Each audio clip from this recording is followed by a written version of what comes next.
हाय, Shilpa's kitchen मराठीमध्ये तुमचं स्वागत आहे। आज आपण छोलेची भाजी बनवणार आहोत। तर चला बनवायला सुरुवात करूयात। तर छोलेची भाजी बनवण्यापूर्वी इथे मी एका बाउलमध्ये 1 कप मिनी वाले म्हणजे छोटे काबुली चणे रात्रभर भिजत ठेवले होते। आता या चण्यांना धुवून आपण एका कुकरच्या डब्यामध्ये हे काबुली चणे काढून घेतलेले आहेत।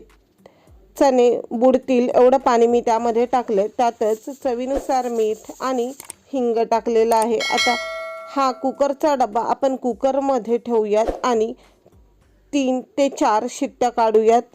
चणे गाळ होईपर्यंत शिजवायचे।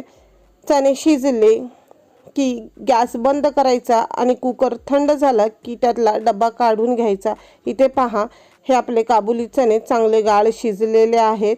आता याची आपण भाजी करून घेऊयात। तर भाजी बनवण्यासाठी मी इथे गॅसवर एक कढई ठेवलेली आहे। कढईमध्ये 2 पळी तेल टाकत आहे।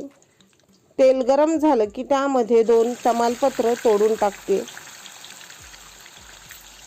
त्यातच मी 4 मिक्सरला बारीक करून घेतलेले कांदे टाकले। त्याचबरोबर 1 चमचा अद्रक लसूण पेस्ट देखील टाकली आणि कांदा आणि अद्रक लसूण पेस्ट चांगली परतून घ्यायचे। कांदा लालसर होईपर्यंत याला चांगला परतायचा आहे। कांदा परतला। आता आपण यातच 2 टोमॅटोची प्युरी करून घेतली, ती टाकली आणि टोमॅटो बरोबरच चवीनुसार मीठ देखील टाकायचे आणि चांगलं परतून घ्यायचे। तेल सुटेपर्यंत टोमॅटोला परतायचे।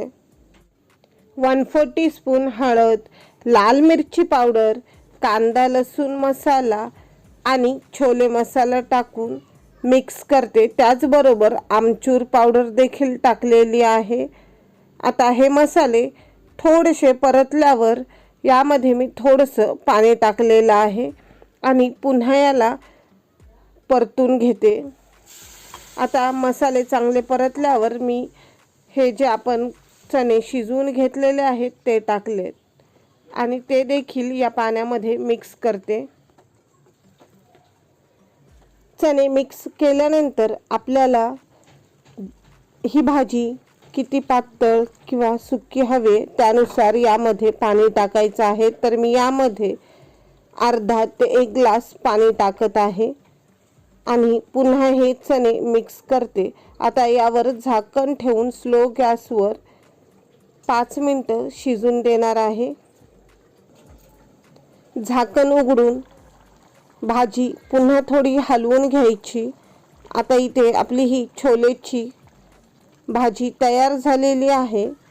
गॅस बंद करते आणि एका सर्विंग बाउलमध्ये काढते। तुम्हालाही मी बनवलेली छोलेची भाजी किंवा छोले मसाला कसा वाटला ते मला कमेंटमध्ये सांगा। जर आवडला असेल तर व्हिडिओला लाईक करा, शेअर करा आणि चॅनलला सबस्क्राईब करायला विसरू नका। आणि हां, स्वतःची काळजी देखील घ्यायला विसरू नका।